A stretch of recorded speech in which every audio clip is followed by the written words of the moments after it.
नमस्कार, मैं रवीश कुमार। ईरान ने इसराइल के अस्पताल पर हमला कर दिया है। बेरशेबा के सोरोका अस्पताल पर बैलिस्टिक मिसाइलों से यह हमला किया गया।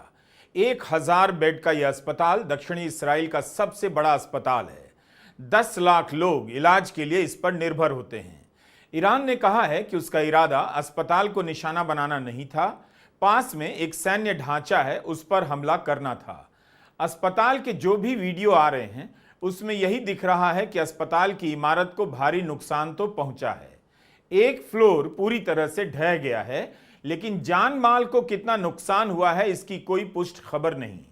अस्पताल ने कहा है कि इमारत को बहुत ज्यादा नुकसान पहुंचा है, लेकिन इसराइल ही दावा कर रहा है कि कोई नागरिक नहीं मारा गया। कई लोगों के घायल होने की सूचना भर है। फिर भी इस अस्पताल पर हमले को बहुत बड़ा माना जा रहा है। इसराइल के स्वास्थ्य मंत्री ने कहा है कि अस्पताल पर हमला कर ईरान ने युद्ध अपराध किया है। गजा में इसराइल ने कितने ही अस्पतालों पर बम गिराए, सैकड़ों की संख्या में डॉक्टर से लेकर स्वास्थ्य कर्मी की हत्या कर दी गई, लोग बिना इलाज के मारे गए। आपको याद होगा, जुलाई 2024 में अमेरिका के 45 फिजिशियन ने तत्कालीन राष्ट्रपति जो बाइडेन को पत्र लिखा था और हाल बताया था कि गजा में अस्पतालों की क्या स्थिति है। डॉक्टरों ने कहा कि गजा में कोई स्वतंत्र संस्था नहीं बची है जो वहां की हालत के बारे में सही जानकारी दे। अगर आपको फिलिस्तीन के लोगों पर यकीन नहीं है तो हम 50 डॉक्टरों की बात पर कर लीजिए और इसराइल को हर तरह का हथियार देना बंद कर दीजिए। लेकिन अमेरिका ने अनसुना कर दिया। किसी ने ट्विटर पर लिखा है कि आखिर इसराइल को भी युद्ध अपराध कहने के लिए एक अस्पताल मिल ही गया, वरना 2 साल से अस्पतालों पर बमबारी करता ही रहा है। दुनिया भर के डॉक्टरों की अपील को ठुकराता रहा। जब इसराइल ने गजा में अस्पतालों पर बम गिराया था तब किसी को यकीन नहीं हुआ, लेकिन एक एक कर इसराइल ने गजा के सारे अस्पताल खत्म कर दिए। जो इसराइल अस्पताल पर हमले की बात से भड़ककर खामेनेई की हत्या की बात कर रहा है, उसने आज ही 19 जून को गजा में एक स्वास्थ्य इकाई के पास रह रहे विस्थापित लोगों के टेंट पर हमले किए हैं। फिलिस्तीनी रेड क्रेसेंट सोसाइटी ने जानकारी दी है कि अल-कुद्स अस्पताल के पास यह हमला हुआ है।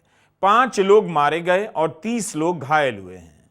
ईरान के प्रेस टीवी ने वीडियो जारी किया है कि तेहरान के रेड क्रेसेंट फैसिलिटी पर हमला किया गया है। किसी भी युद्ध में किसी भी अस्पताल को टारगेट नहीं करना चाहिए, ईरान को भी नहीं करना चाहिए, लेकिन इसराइल अस्पताल पर टारगेट करने को युद्ध अपराध कहे, इसका मतलब है कि इसराइल केवल ईरान नहीं बल्कि डिक्शनरी पर भी कब्जा कर लेना चाहता है, ताकि ए से लेकर जेड तक के सारे शब्दों के मतलब अपने हिसाब से बदल सके। ईरान ने तेल अवीव में स्टॉक एक्सचेंज से जुड़ी एक इमारत पर भी मिसाइल से हमला किया। इमारत को भारी नुकसान पहुंचा है। अभी तक खबरों के मुताबिक ईरान 14 राउंड की मिसाइलें दाग चुका है। जिस तरह से ईरान मिसाइलें दाग रहा है उससे यह साफ है कि अपनी मिसाइलों की क्षमता पर बहुत भरोसा है। उसके पास मिसाइलों की कोई कमी नहीं और इसराइल के आयरन डोम को वह भेद कर दिखा देता है।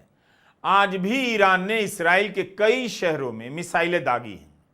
तेल अवीव समेत 2 और जिलों में कुल 6 जगहों पर मिसाइलों का हमला हुआ है। ईरान ने कहा कि उसने इसराइल पर अत्यधिक भारी लंबी दूरी तक मार करने वाली मिसाइलें दागी हैं।